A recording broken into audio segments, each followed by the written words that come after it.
tienen que hacer y se le correlaciona con fiebre reumática y falla renal. ¿Se acuerdan de la fiebre reumática? ¿Quién hacía la fiebre reumática?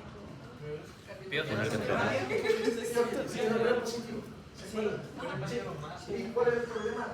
Exposición a largo tiempo porque hacían los anticuerpos igualitos, ¿no es cierto? Y estos podían entrar y destruir a nivel renal o cardíaco. ¿Ya? Infecciones prolongadas de Sarcoptes cabelli, que usualmente son crónicas, pueden sobreinfectarse y hacer un nexo. Se ha demostrado un nexo con falla renal, ¿sí? Secundario por fiebre reumática. Pero de calidad. Sí, duele, es molestoso, es horrible. Es un ácaro, es decir, está más relacionado con las arañas que con otra cosa. Se mete bajo la piel y hace caminitos, ¿sí? Y en estos caminitos, adivinen qué, defeca, y entonces se sobreinfecta y pone huevos, y de los huevos salen otros y hacen más caminitos y se van por aquí y por acá y están en toda la piel. Son tropicales. ¿Dónde? Hogares de ancianos, centros de atención a largo plazo, hospitales, escuelas, especialistas. Solamente se transmite por contacto directo, tiene que meterse la araña, tiene que entrar en contacto directo con la persona, entonces por eso principalmente niños, ropas de cama, sí, por comites. No, bien, usualmente los animales, sí. Usualmente son otras especies las que están en los animales. Comite es más relevante con la sarna con costra, los animales no transmiten sarna humana. Usualmente no sobrevive mucho tiempo fuera, de 10 a 14 días para completar el ciclo. Pero ya veamos de cómo se ve. Ah, sí, sarna con costra ocurre cuando hay una hiperinfestación con los ácaros. Pueden tener millones de ácaros, usualmente hay 10. Y esto se observa en pacientes con inmunodeficiencia, ¿sí? En infecciones con HTLV1, por ejemplo, ¿sí? Ya. Entonces así se ve. Son zonas descriptivas, y puede volverse algo así. Ya, entonces aquí ya hay una hipertensión o zonas costosas de este tipo. Ya, entonces esta es toda una extremidad que está. ¿Sí? Entonces, cosas relevantes. Puede ocasionar una sobreinfección que desencadene una enfermedad crónica. ¿Sí? Podría haber este nexo con insuficiencia renal por fiebre reumática. En pacientes inmunodeprimidos puedo encontrarles esto. ¿Sí? Y se va a transmitir más en sitios donde hay hacinamiento, porque se transmite por contacto directo. Escuelas, ancianatos, hospitales, sitios donde hay bastantes personas.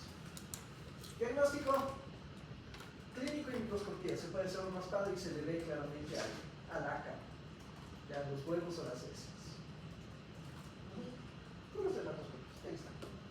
Y así se le ve. Si le ven, entonces es un arácnido, tiene 1, 2, 3, 4, 5, 6, 7, 8.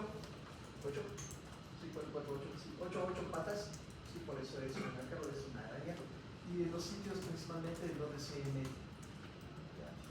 Entonces en palmas de las manos, en la región del tórax, anterior y posterior, codos y la región glútea. Permetrina trópica, eso funciona bastante bien. Ivermectina oral, en caso de que consigamos, pues sí puede hablar. Ya les conté que hay más en uso veterinario, ¿sí? Pero igual en la época del COVID se consiguió y se dio a toda una ciudad ivermectina, entonces de alguna manera es posible conseguir ivermectina, ¿sí? O jabón de azufre, sí, es lo que más usualmente se utiliza, estos compuestos de azufre tópicos. No se utiliza, normalmente se utiliza durante 3 días, y claro que puede utilizar, puede ocasionar lesiones también, ¿no? Puede haber cierta irritación por el azufre. Es seguro de utilizar el embarazo. No necesito darle nada ahora. ¿Sí? Todavía venden, es un jabón oscuro, negro, o shampoo de azufre, o shampoo para piojos suelen tener compuestos a base de azúcar.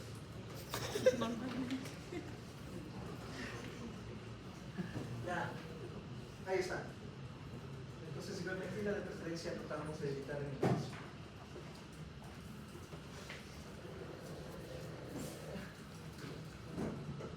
Consideraciones, a veces corticoides podrían ayudar.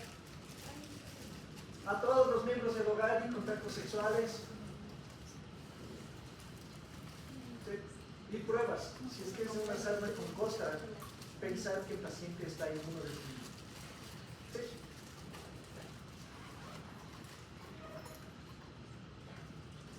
Creo que son esas puntos. Así no hay mayor cosa. Sí, los puntos claros. Acordarse, si veo con cospa, salva costosa, el paciente está inmunodeprimido. Averiguar por qué está inmunodeprimido de base. ¿Sí? Y la correlación esta que puede dar con falla renal. ¿Cómo le mato? ¿Dónde azúcar? Si no hay eso, pertitrina. Y si es que puedo conseguir vía oral, ivermectina. ¿Sí? Ya. Y acordarse que se transmite topándose, entonces toda la familia está igual. Ya. Vamos con los piojos. Las armas sí se curan. Le pones eso 3 días y desaparece. Pero no tiene recurrencia. Pudo haberse quedado huevos o el ácaro en la ropa de cama y en la ropa que tenía. Entonces también lavar todo eso, quemar la casa, no quemar. Puedes lavar con agua caliente la ropa y va a ser más que suficiente. O cambiar toda la ropa de cama, sobre todo la ropa de cama. Ahí se va a quedar. Sí, y el colchón, porque la cara se va a quedar ahí. Ya. Vamos con este. Pedículos. Entonces, este es tan divertido que tiene hasta 3 especies y no son el mismo. Si ven que está ligeramente diferente, entonces hay el de cabeza, el de cuerpo y el de región inguinal.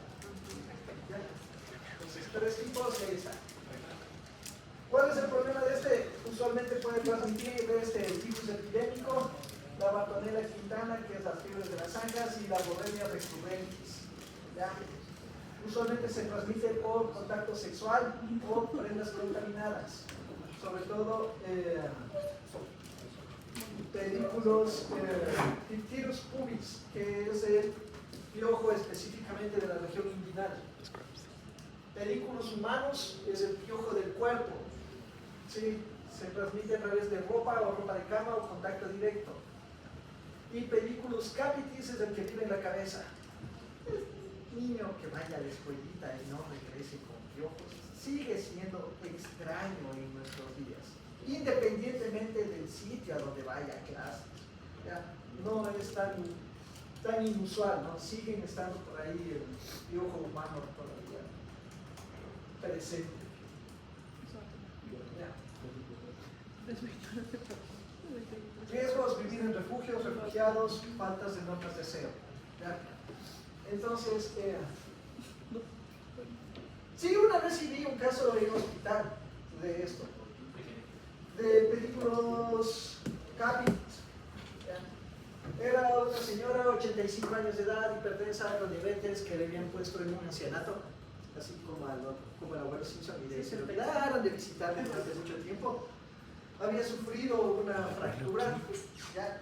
Y nadie se dio cuenta que el material de osteosíntesis se ha estado saliendo.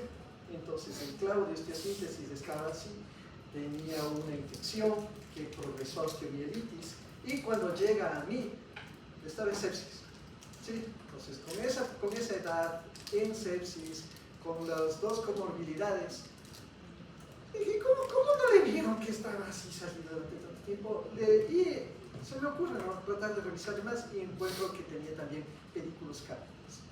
Entonces, las condiciones de atención que tenía ese paciente no eran obvias. Nadie le había visto, no le habían estado bañando, nadie se dio cuenta que tenía esto. Me indica usualmente desaseo, problemas de negligencia en la atención. ¿Sí? Entonces, eso más como un indicador. Y ahí están, miren, son todos detalles. Quedamos ivermectina oral, puede ser, o crema con ivermectina. También hay shampoo específico contra, sí, que usualmente no es tan complicado. Y también peinaje. Hay un peine contra los huevos que se quedan anclados en cada uno de los cabellos. ¿Sí? y descontaminar en forma ambiental ropa de cama infestada y retirar los huevos visibles. Sí, si es pediculus pubis, acordarse, cortar a las parejas sexuales.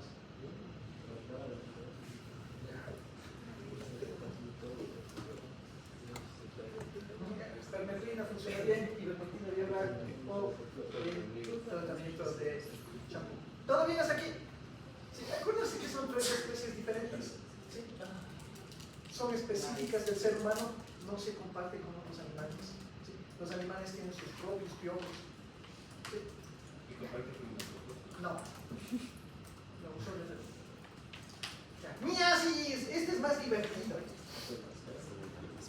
¿Alguien sabe de qué se trata? Las barbas. Eso. Pero es todo loco y es loquísimo este ciclo, es una locura, es un parásito que tiene un parásito. ¿Sí? Y recién el INAVIO, precisamente desde este Instituto Nacional de Biodiversidad, describió alrededor de 23 especies en el país de este tipo. Entonces, una pupa que está en el suelo libera un mosco y este mosco le atrapa a otro mosco y en este mosco le pone huevos. Y entonces cuando este mosco va y coloca y pica, ahí pone el huevo del otro mosco. ¿Sí? ¿Se entendió? No. Este le pone huevos aquí y este se encarga de colocarle en el huésped. Y entonces esta larva se mete en la piel. Entonces estos dos se necesitan. ¿Ya? Y se le ve así. Entonces a este mosquito hematófago, este mosco grande, pero le colocó los huevos que tiene que ir a colocarle en el huésped que va a tomarse sangre. Y esto se coloca bajo la piel. Y entonces bajo la piel el gusano se desarrolla, se enquista, se forma una pupa, se rompe la pupa y libera el gusano adulto de la piel de la persona o animal en el que sucede. ¿De acuerdo? Ya. Entonces miasis cutánea. Se mete en la piel intacta y el principal es Dermatobia hominis. Ya, ¿qué vamos a hacer cuando tengamos un paciente con miasis? ¿Qué vamos a hacer con un paciente que tiene miasis? Lo que tenemos que colocar es vaselina. Se le coloca vaselina en esta parte justo donde está la zona, porque tiene un opérculo por donde respira. Al colocarle en esta zona, el gusano se desespera y sale. Ya. Otras sustancias que se pueden utilizar en general es, bueno, las que utilizábamos en el rural funcionaban bastante bien. Es tabaco. Con un poco de agua se le coloca alrededor y la nicotina le desespera. Entonces el gusano sale y es fácil de identificar. También, ¿qué se puede hacer? Retirarle con unas pinzas finas. El riesgo es que se quede cualquier parte de la pupa y ocasione una infección. Sí, hay que tratar de limpiarle y retirarle adecuadamente. Ese es con Dermatobia hominis. Pero también puede haber otros tipos de miasis, ¿sí? Que usualmente no son dermatobias, sino cualquier mosco. Por ejemplo, aquí, sí, en fosas nasales ha llegado uno y ha colocado dos huevitos y empiezan a alimentarse del tejido vivo.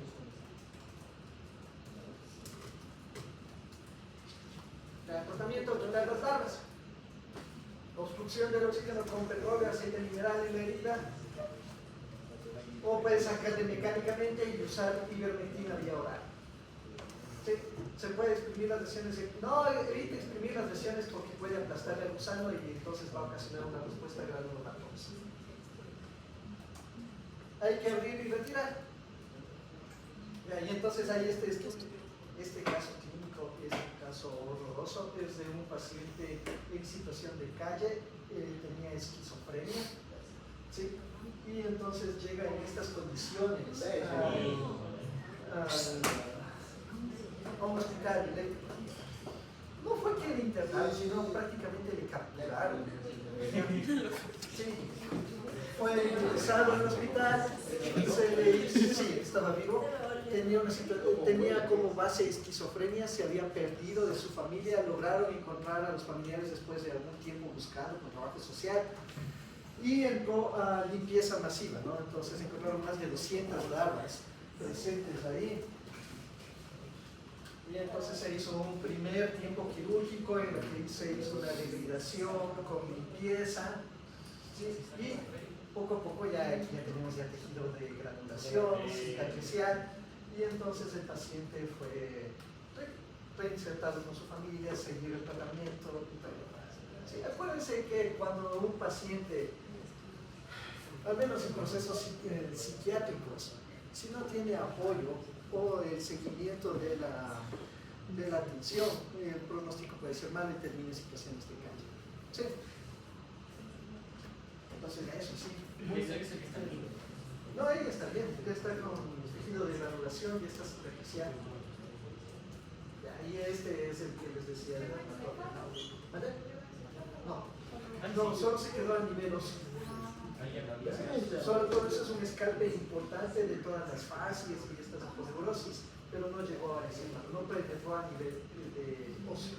El problema es ese, que las larvas podrían ingresar en cualquier tipo de cosa. Y ahí sí. Y ahí esta es una muestra de la dermatoide, ¿no? Entonces esto es lo que usualmente se le encuentra bajo la piel. ¡Pulgas! Ectoparásitos, en cambio estos sí son insectos, ¿sí? De 6 patas. ¿Por qué no son relevantes? Sobre todo esta.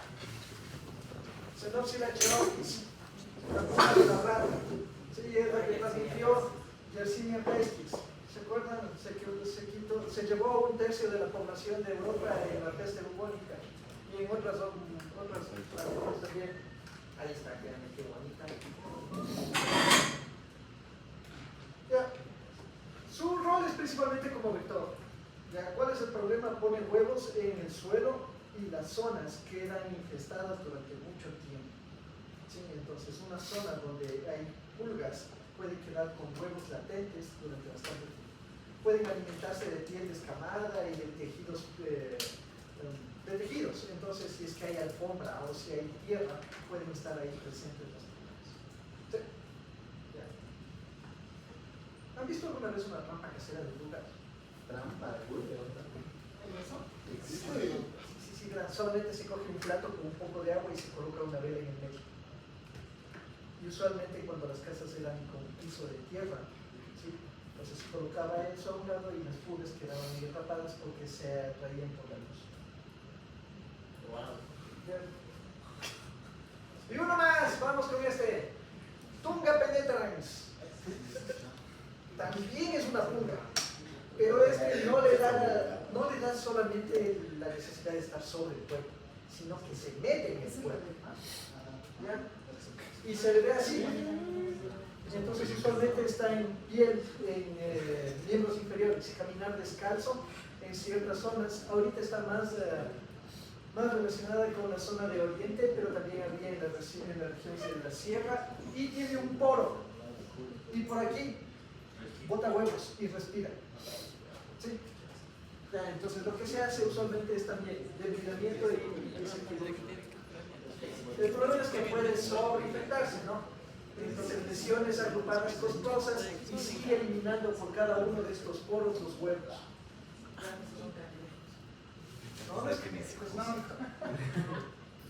Sí, sigue siendo alcohol, y eso va a ser similar, pero sigue siendo similar. Y entonces una larva se hace una pupa, sin huevo. Bueno, se enquista y usualmente está aquí. Este es una pulga, tal cual se queda metida en la piel y empieza a liberar huevos que completan el ciclo. Sí, entonces se mete, ahí está metiéndose en piel. No sé cómo tomaron esta imagen, no sé en realidad si es piel humana y es una de estas que está introduciéndose. Y finalmente lo que se le ve es esto, ¿no? Una fase de un halo. Y por ese poro está defecando y liberando huevos. ¿Sí? Y al sacarle usualmente tiene una especie de granuloma, ¿sí?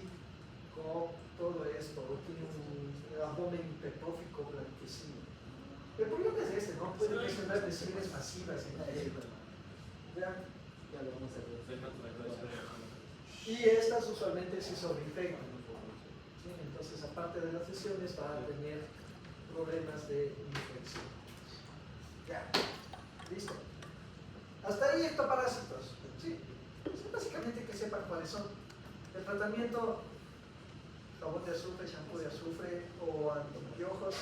Y si es que ya me toca dar un caso así grave, posiblemente ivermectina vía oral. ¿Sí? Ya. ¿Han escuchado de la viuda negra? Sí. Esas zonas solo existen en el país. Sí. Entonces, claro, existen aquí. Es fácilmente encontrable en toda la zona del norte de Quito. Sí, desde Carcelay hasta la mitad del mundo, incluyendo el Parque de Jerusalén. Todo esto está presente. Viuda negra. Ahí está. Sí, es especie invasiva. Es especie invasiva. Hay también un montón de locos que le mantienen como mascota. Entonces también podrían encontrar ustedes eventualmente accidentes por manejo de la especie, ¿no? O sea, el que le estaba cuidando accidentalmente metió y le puede morir. La dosis legal en ratones es 0.9 miligramos. ¿Ya?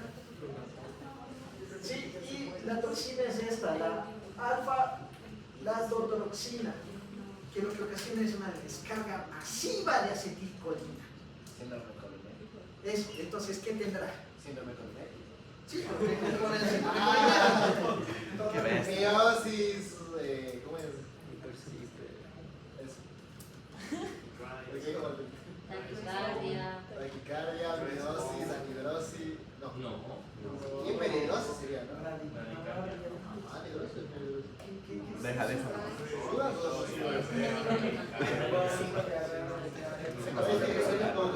¿Alguien puede revisarle en la IA? ¿Qué ocasiona la descarga masiva de acetilcolina? Eso meiosis, aumenta la temperatura, la secreción de saliva, estrés, Piloerección también. Acuérdense, tiene piloerección masiva. Espasmos, calambres, sudoración, malestar estomacal, dolor de cabeza y presión arterial. No hay antitoxina en el país. Los casos que se tratan usualmente le logran traer de Argentina si es que llegan.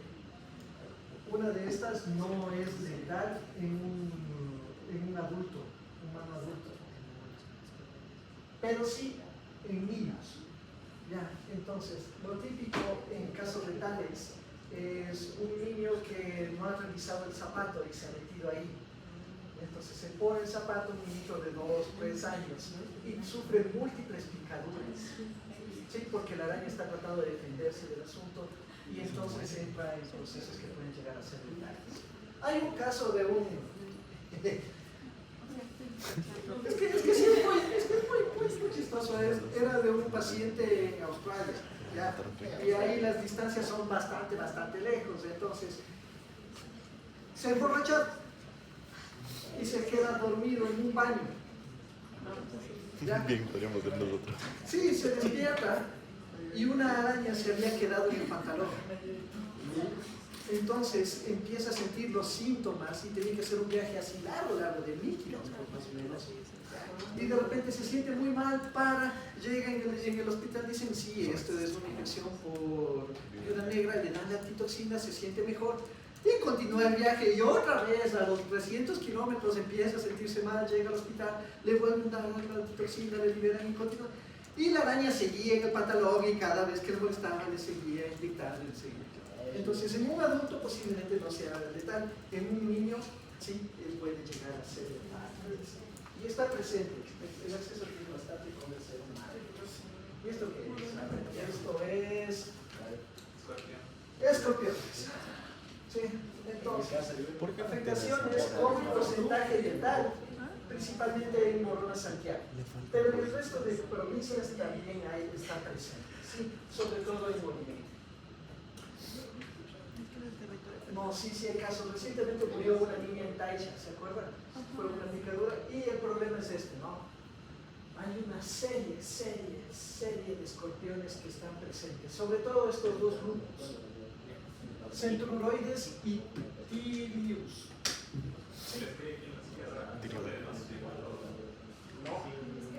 El que hay en la sierra es este, y esta es foto, esta ya lo tomé de un estudio que hicimos, le cortamos de la glándula y le buscamos si es que tiene toxinas. Sí tiene toxinas, pero la dosis no es como para que sea letal. Sí, el que hay en Quito, el tetrabúster experimental, no es letal. Ni modo. Sí. Los que sí son letales son estos otros dos. Con un zapato. Centruroides. Perdón. Aquí está Error. Qué mala casa. el. Me mudé literalmente. Centruroides y Tirius son letales y están presentes en el país, ¿no? ¿Sí? Entonces, esto, estar pendientes, ¿no? Sobre todo saber que existe es una buena idea. Que sepan que existen estos dos grupos, centroides y Tirius.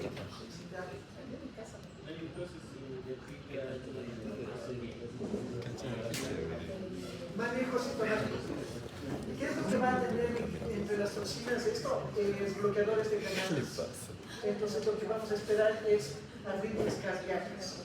Ya, aparte de zonas necróticas e histolíticas en la zona de la visión, puede haber alteración de conducción cardíaca.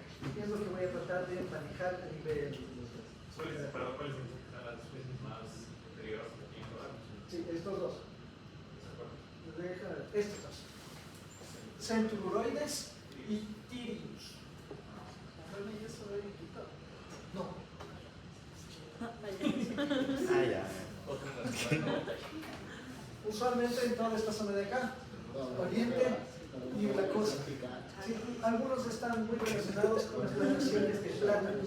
Y entonces los que suelen ser afectados son los campesinos, trabajadores, jornaleros que están encargados de la recolección del plátano. Porque al momento que cae la cabeza del plátano, entra en contacto con una serie de animales, culebras y también. ¿Ya? Ah, y también existen estos de acá, ¿no? Y hay un brote súper divertido que pasó para nosotros. Un brote súper interesante que sucedió en Brasil. Se les ocurre poner una planta así, todo bonita. Y las mariposas usualmente se alimentan de un solo tipo de plantas. Y las mariposas que se alimentaban de esa planta eran estas. ¿Ya? Y entonces, estos gusanos pueden llegar a ser letales, si es que hay y como pusieron todito en la ciudad, había un montón de estos gusanos y aumentó el número de casos. Pero una o varias tienen que identificar ¿Y eso?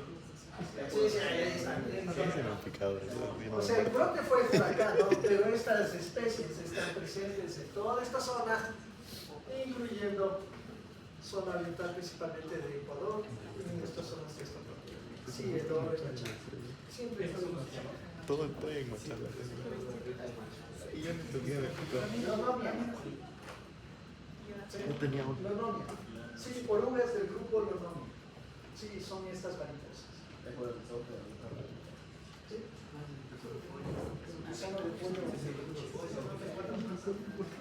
Listo. Hasta ahí.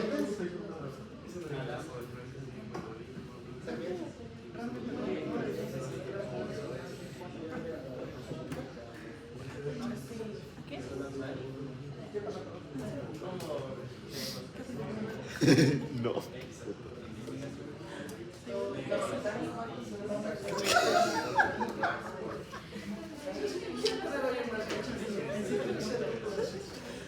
Es la última clase.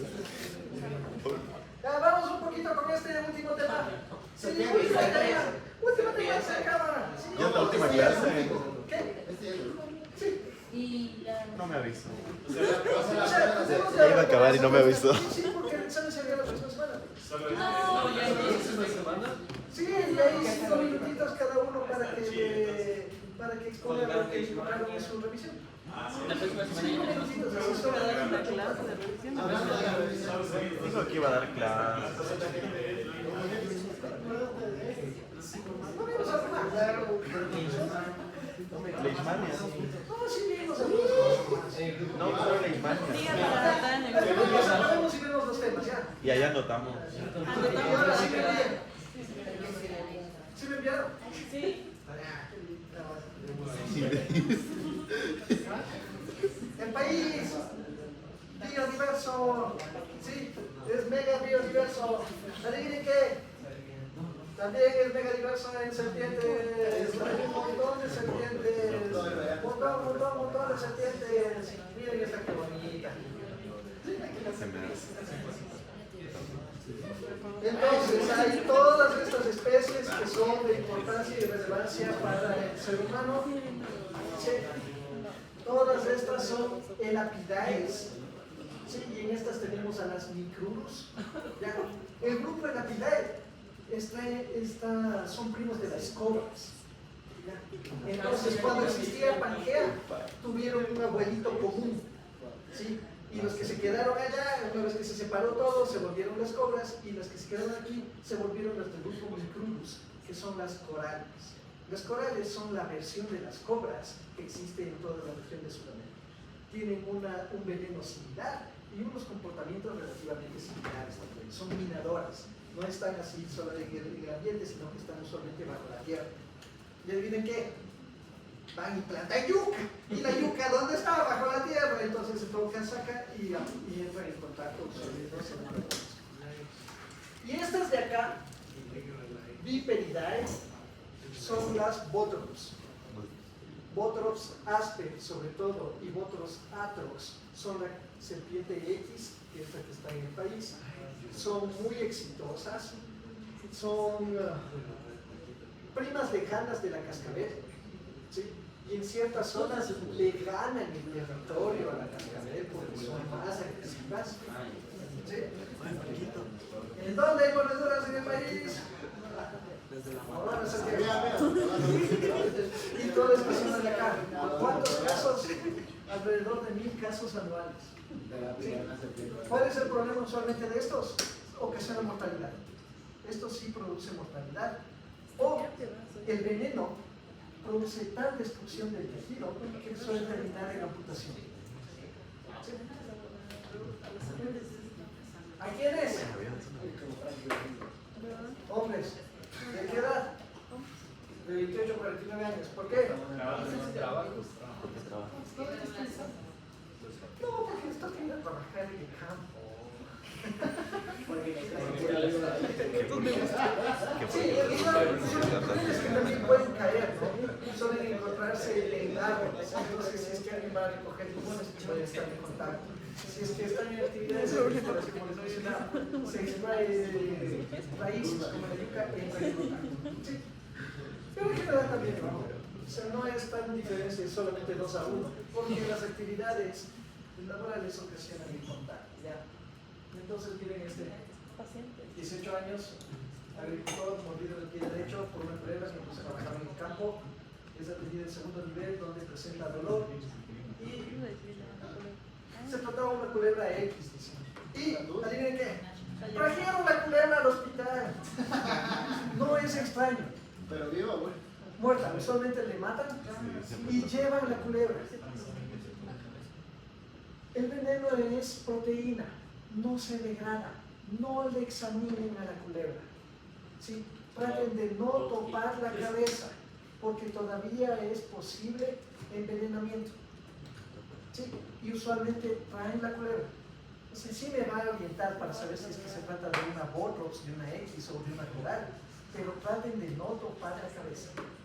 ¿Sí? Y esto es lo que ocasiona. Entonces entra estuporoso, con distrés respiratorio, edema. No, mira, la onda está.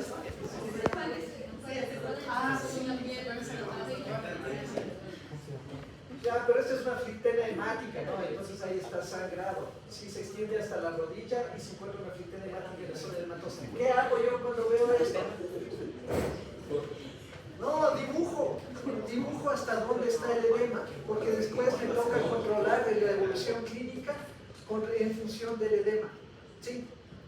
Ya. Y lo que les mencionaba, el veneno tiene enzimas proteolíticas, está haciendo, porque la idea es que empiece a digerirse la presa.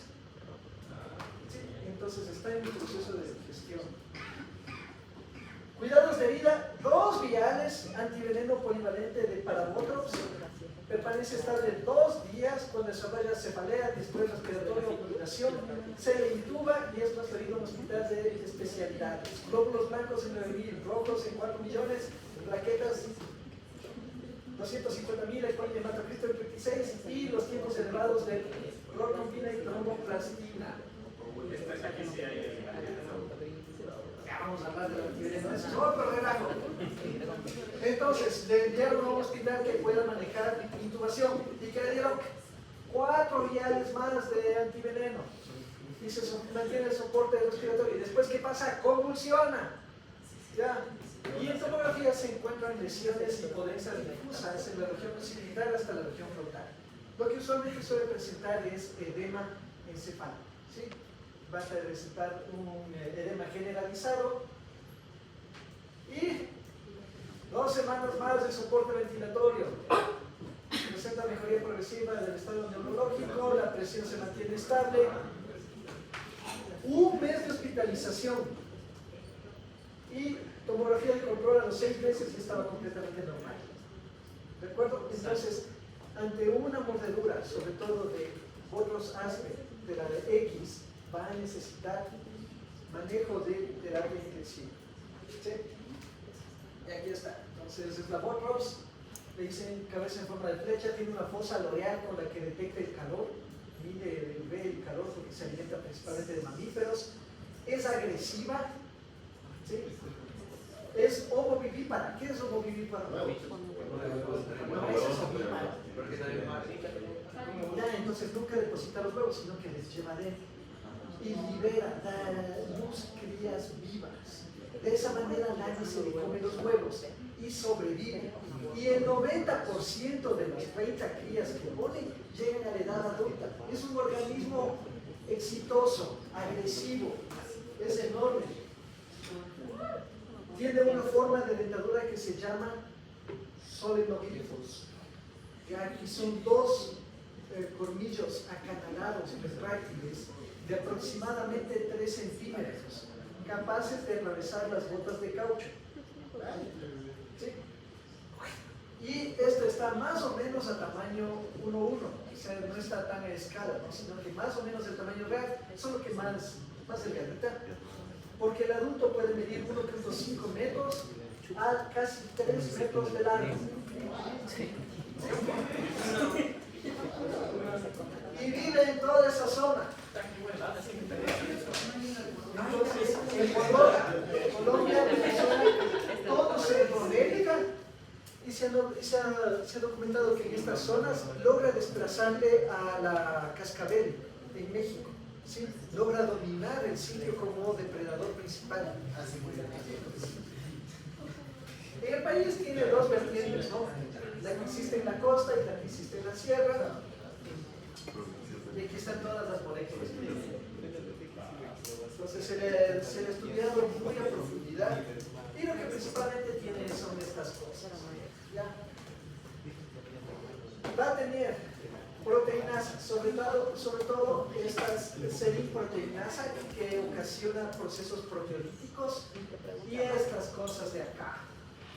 Metalosproteinasas que producen hemorragia y puede interferir en el sistema de hemostasia, consume fibrinógeno y activa los factores 10 y 2.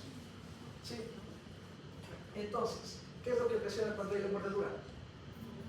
Un trastorno de la coagulación. El paciente no va a coagular. ¿Sí? Aparte de eso, va a destruir el tejido con las desintegrasas de los fermentos ricos en cisteína, va a ocasionar daño endotelial. Si hago daño endotelial, coagulación intravascular diseminada por activación de la cascada de coagulación y que también le estoy bloqueando y entonces me sangra por todos los lados. ¿Por qué hace esto? Para que la presa se muera rápido y deje de patalear y pueda comer. ¿Sí? Entonces, el veneno está diseñado a producir un sangrado rápido a nivel cerebral para poder consumir la presa. ¿Sí? Y eso es lo que usualmente va a ocasionar en el ser humano. ¿Ya? Va a ocasionar daño endotelial y este inhibe la agregación plaquetaria, Sí, las desintegrinas de tamaño medio. Las fosfolipasas son las que ocasionan la mionecrosis. Sí, hemólisis, liberación de ácido araquidónico.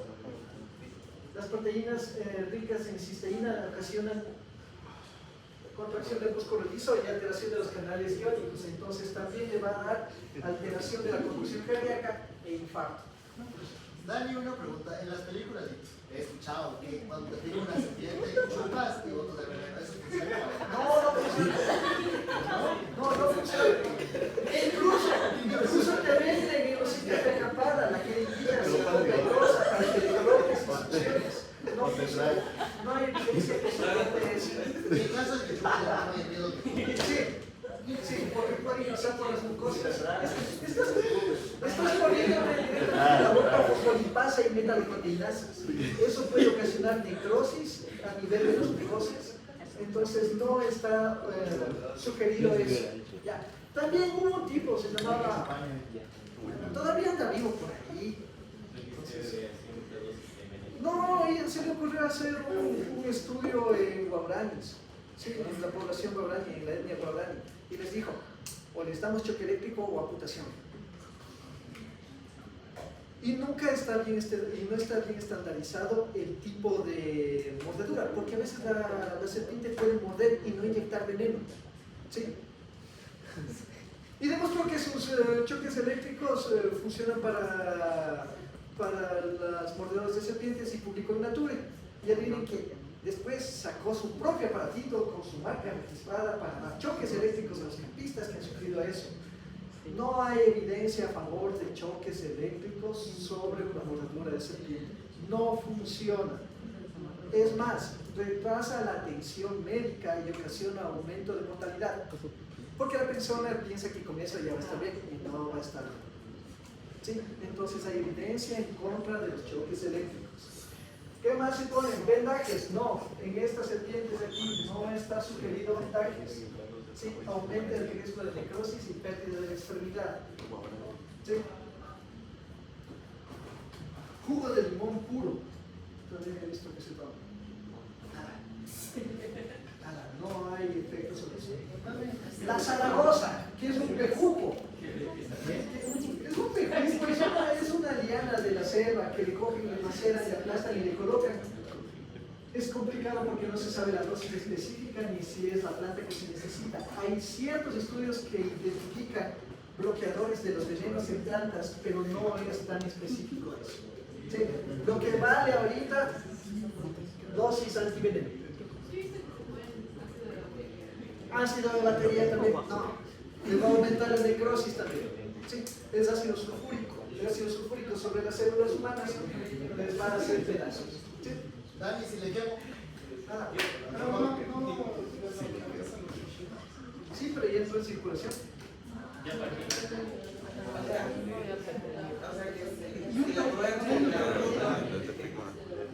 Es exagerado. No es el virus de la dosis de libre. No, lo que va a ocasionar es que el veneno se acumule en la extremidad y aumenta el riesgo de amputación. Sí. Entonces lo que vale es el antiveneno. Pero hay algo más. Algo más. No, sí, hay un matiz más, a eso me refiero. Hay la idea de que las serpientes más jóvenes son más venenosas y no hay tal. La composición del veneno es diferente porque se alimentan de diferentes presas, mientras que una serpiente adulta se come una zarigüeya, una serpiente juvenil se come un insecto o una rana. Entonces la proporción de las toxinas cambia, ¿sí? Pero son las mismas toxinas. Está más enfocada en ocasionar sangrados o bloqueos de los canales de sodio y por eso da manifestaciones diferentes. Entonces este es un estudio que hicieron en Costa Rica y cogieron de un sitio las Volvos Asper y cogieron de otro sitio que estaban 50, 100 kilómetros de diferencia y encontraron que las proporciones son las mismas toxinas pero diferentes proporciones. Entonces, ¿qué sería lo óptimo? Tener veneno hecho con serpientes que vienen de cada zona. Y si vieron que había un montón de especies, ¿no es cierto? Entonces debería tener específicamente para la especie que le pica. Y el país dejó de producir antivenenos. ¿Por qué se les ocurrió coger al Instituto de Salud Pública Izquierda Pérez y dividirlo en tres? En el INSPI, en el Pharma y en el ARSA. ARSA se encargaba de la seguridad de los laboratorios, el Pharma de hacer los fármacos, que tenía que hacer vacunas, tenía que hacer antivenenos, y el INSPI que se encargaba de investigación en salud pública. ¿Y qué habló de Pharma? Entonces, se dejó de hacer vacunas para tuberculosis, se dejó de hacer BCG, antes se hacía aquí BCG, se dejó de hacer vacuna antirrábica y se dejó de hacer antivenenos. Y no hemos logrado hacer antivenenos en los últimos 20 años, 15 años, y se compra de Costa Rica. ¿Y cuál es el riesgo? No funciona exactamente igual, la tasa de fusión es menor. ¿Qué pasa? Tengo que poner más dosis. ¿A base de qué se hace el veneno? Coges un caballo gigante, sí, así un caballo gigante, se le inyecta el veneno y como el caballo no se muere, se le saca el plasma, biofiliza el plasma y ahí están bloqueadores contra el veneno. ¿Cuál es el problema? Le están metiendo inmunoglobulina de caballo a una persona y entonces queda shock anafiláctico. Y si aumento la dosis, me aumenta el riesgo de que dé shock anafiláctico. Y entonces, para dar esto del antiveneno, tengo que estar pendiente de que me va a dar shock anafiláctico y meterle protocolo de corticoides y tener cerca todo lo necesario porque va a entrar en un paro cardiorrespiratorio, sea por el veneno o por el antiveneno que me estoy colocando. ¿Sí? O sea, No, lo mejor es que no muera. Ya. Y la dosis letal más o menos es 60 miligramos. Y la dosis administrada por la mordedura es 250. Bueno, entre 60 y 250. Entonces, primero tengo que ver qué grado de envenenamiento está. Con esto acabamos, ¿sí? Grado de envenenamiento. Si no hay edema o no hay hemorragia o está medio doloroso y están los signos vitales y la coagulación normal, entonces posiblemente no inyectó el veneno. A veces no inyectan porque es muy preciado el veneno, no es tan fácil producir, entonces no siempre lo utilizan. Envenenamiento medio. Está envolviendo uno o dos segmentos de la extremidad mordida. Entonces, por ejemplo, si fue en la mano, el edema se está extendiendo hasta la primera articulación. Ya. Aumenta la circunferencia, pero casi no hay sangrado. Eso es un envenenamiento medio. Moderado. Si es que, por ejemplo, mordió en la mano y ya está esta articulación, y esta de acá, ya está reumatizado todo, y está sangrando, ¿sí? Por el sitio de... Aquí está, sí, ya hay sangrado por el sitio, pero no hay necrosis todavía, ni clistema. ¿Sí?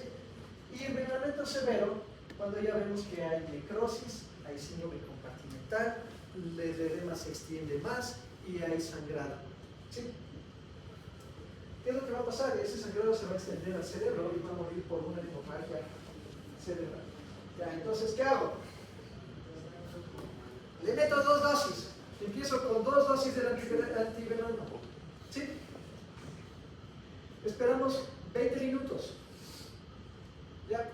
Y vemos si es que la sangre coagula. Si es que no coagula, le vamos a dar 2 dosis más de antiveneno. ¿Ya? Y vamos a mantenerle así durante las 6 primeras horas. ¿Sí? Si es que ya empezó a coagular, le evalúo en cambio a las 12 horas, a las 24 y a las 48. Si no está coagulando, 2 dosis más. o sea, lleva 6, ¿no? Sí, 6. Usualmente una mordedura severa o grave puede necesitar hasta 14, 18 dosis. ¿Sí? Y lo que usualmente hay, a veces no logra conseguir una. Entonces, necesito que coagule, porque te está volviendo sangre incoagulable. El veneno evita la coagulación. ¿Sí? Ya. Entonces, ese es el problema, ¿no?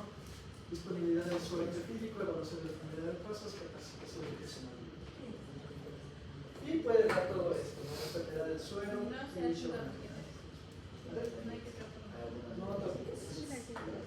¿de acuerdo con entendido esto? Dos dosis de inicio. Espero 20 minutos y veo si puedo volar. ¿No puedo volar? Dos dosis más. ¿Sí? Hasta que ya logro un negativo. Y de ahí lo extiendo. Y le mantengo la inclinación para aquí. ¿Ya menos tiempo? No. Está cansadito. Sí, nos falta este. No dejemos este para la siguiente, ¿ya? Pero de todas maneras, no ingresaría en el examen, ¿ya? Pero al final sí les tengo que hablar de esto en la última clase. ¿Ya? Entonces, la última clase va a ser el examen. ¿Sí? Ustedes tienen que presentarme 5 minutitos con grupo. ¿Sí? ¿Qué es lo que encontraron o qué hicieron? Veamos qué. Veamos qué. ¿De acuerdo? ¿Sí? Con toda la calma del caso, ya, con que me presenten, yo voy a asignar la nota. Sí. Lo que sí quisiera ver es con quiénes más podemos continuar trabajando a ver si sacamos eso publicado. Ya. Pero en general todos van a tener la nota. Sí, llamados. Entonces háganle algo. Y de ahí les hablo de esto, porque siempre lo mando. Esto también sí suele suceder. Claro, algo fácil, miren, ahí está. Es diferente, y comienza casos.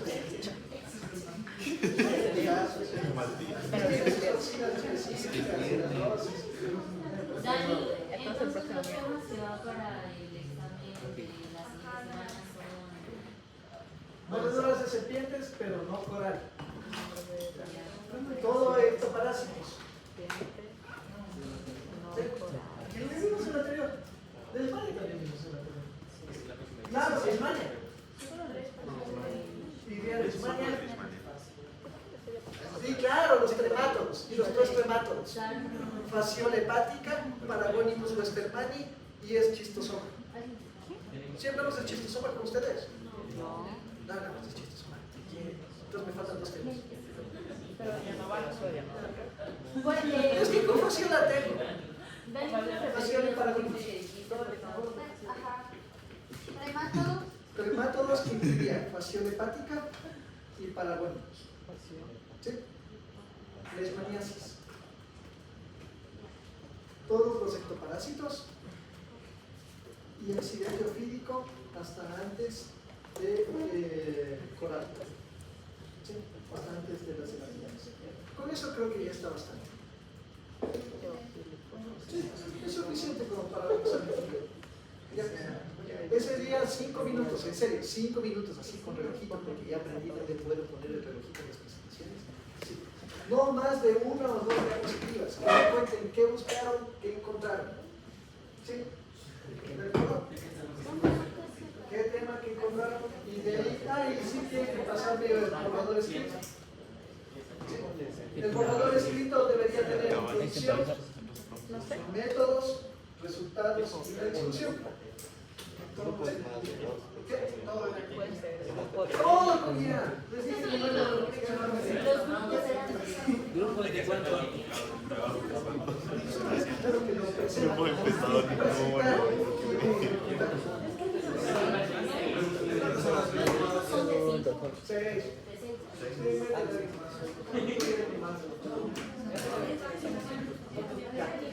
Dos diapositivas.